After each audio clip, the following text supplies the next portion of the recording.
Hey guys, Marie here. I've gotten several requests from Tumblr to look at a YouTube video called Sexual Healing, so that's what I'm going to be talking about today. Before I begin, I would just like to point out that in this video we will be talking about rape and rape culture, so if either of those things trigger you, this might not be the video for you. Let's begin the analysis. So let's look at this subject. I'm going to tell you why I'm disgusted. So tonight, looks like sex will be our topic of discussion. As you can see, this poem starts out troublesome when it calls sex disgusting. Sex isn't something that's disgusting. Sex is something perfectly natural, and calling sex disgusting just makes people ashamed for having sex or having sexual feelings, things that are perfectly natural and part of the human experience. If we call sex disgusting and make it out to be this dirty thing, people don't get the help they need with sex. We're not open about our sexuality and our sexual urges. Now see, sex isn't evil, for marriage is why God made it. But I know you're like, come on, man, that's too outdated. This is 2011, bro. We do it for recreation. And hey, if you're in college, you do it while you're wasted. But I want to question this logic. I want to pop off the seal. I want to question something that we think is already a done deal. So take a rape victim, for example, and once it's revealed, when her bruises go away, is she totally healed? Nah, the damage is lasting. You can see it in her eyes. But if it was just abused recreation, why did it ruin her life? Wait, did he just imply that rape and consensual sex are the same thing? Because that's really, really problematic. Rape and consensual sex are not the same at all, and the emotional trauma and bruises from rape don't happen when you have consensual sex. Consensual sex is not about the power and the control and the owning of one's body in the same way that rape is. Someone who is traumatized from rape is traumatized because their body was used without their permission, because they were unable to have control over the situation, and they weren't able to express what they wanted and what was going on. To say that consensual sex and rape are the same thing and leave the same effects is extremely problematic, because it assumes that all consensual sex is bad, when that's simply not the case. Consensual sex can be a great thing if you want it to be. It's all about your decisions and your choices. Rape is not about choice, and it's not about decisions. It's about what someone decides to do to you, not what you decide you want to do. I mean, if sex is just for fun, why does it take such a toll? Maybe it's because you don't just have sex with a body, you have sex with a soul.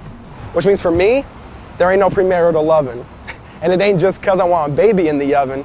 That means for me there ain't no premarital lovin', and not just because I don't want a baby in the oven, are two extremely problematic lines, because they both imply that the only reason one would be having sex is to reproduce. When you and I both know that there are multiple reasons for having sex, and some of them are not reproduction. In fact, some people, like two gay men or two lesbian women, can't even reproduce when they have sex. Should they not be allowed to have sex? Sex has multiple reasons for existing, and babies aren't the only one. It's because I'm staying pure till the day that I'm a husband. But see, this wasn't always me. That's a guarantee. Let's go back in the past, see who I used to be. Now growing up, I never learned how to treat a lady.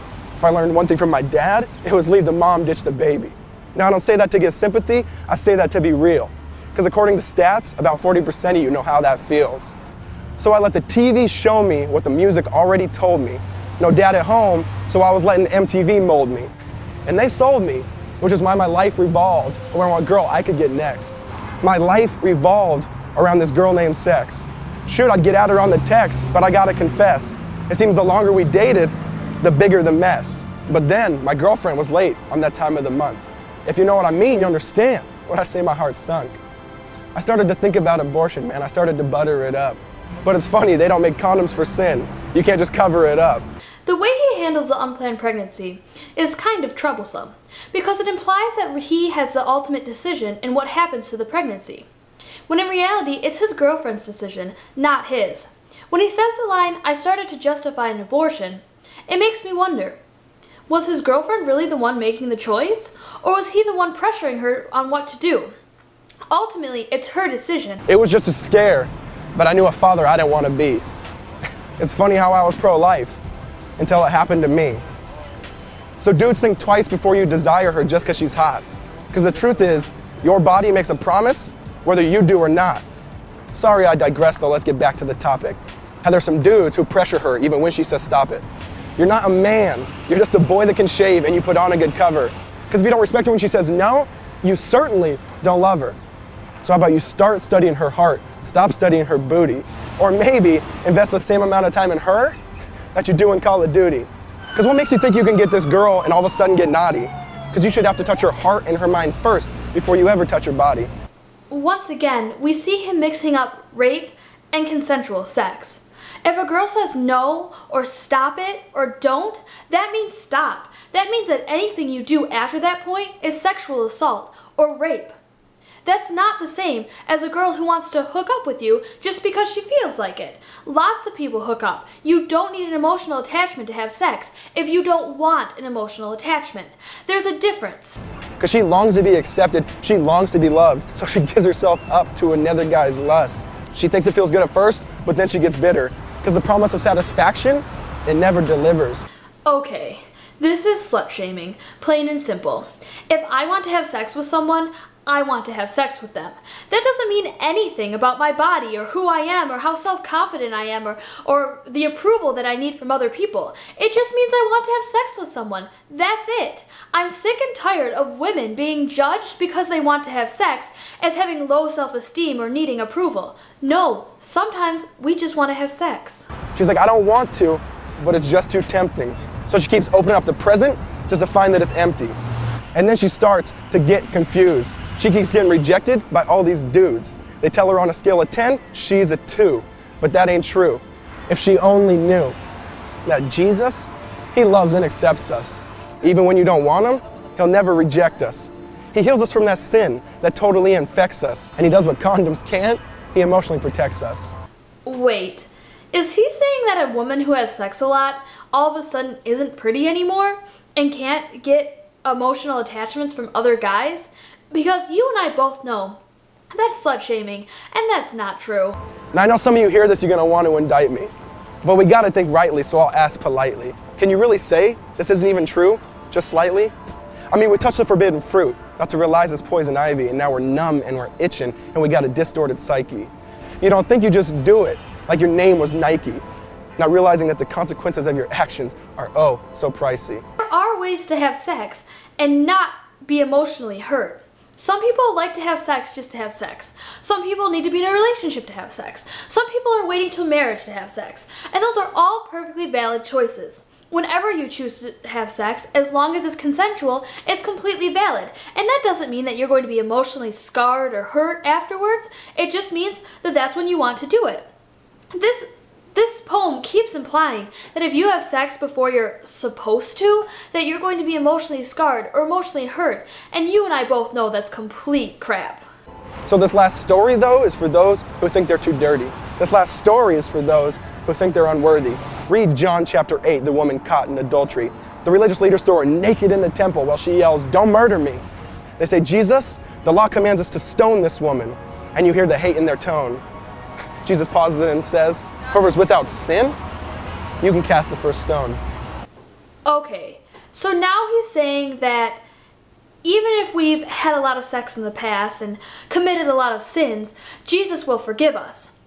Well, as much as I'd like to believe that, you just spent the entire first half of the poem condemning anyone who has sex outside of marriage.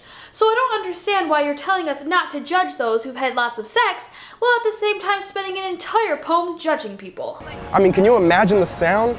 Silence all around.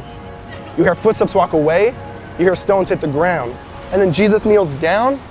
The woman thought it was her demise. He lifts up her face, you see the grace in his eyes. He says, "I don't condemn you, go and sin no more. I love you, I accept you, mercy is yours." But if you're anything like me, you're like, no, that can't be. Why would he ever die for me? See, but then I saw that scene where I was redeemed. He reached out and touched me and said, "Jeff, you're free." Instantly, I was wearing the brightest robe I'd ever seen. I was perfectly spotless. I was perfectly clean. So bright, in fact, man, I thought I'd go blind. I said, "Whose is this?" He said, "Actually, it's mine." So think twice before you eat what society feeds us. Come follow the King. His name is Jesus. This last bit I find problematic because it implies that Jesus is going to forgive all of the sins that you've had in a past life. And although I know that's part of the Christian religion, I find it kind of troublesome that he says this at the end of a poem where he discusses rape. If you rape someone, there are consequences to your actions. You cannot just be forgiven magically by Jesus and go on with your life. The person that you hurt is seriously injured by your actions, and you should have to pay consequences for them. This poem has been going around Facebook and YouTube and Tumblr as a sort of inspirational piece, a reminder that we need to stay pure and healthy for marriage, when in reality, it's just a slut-shaming piece of crap. So think about it next time before you watch. Is this really inspirational? Or is it just the same old patriarchy we've had before?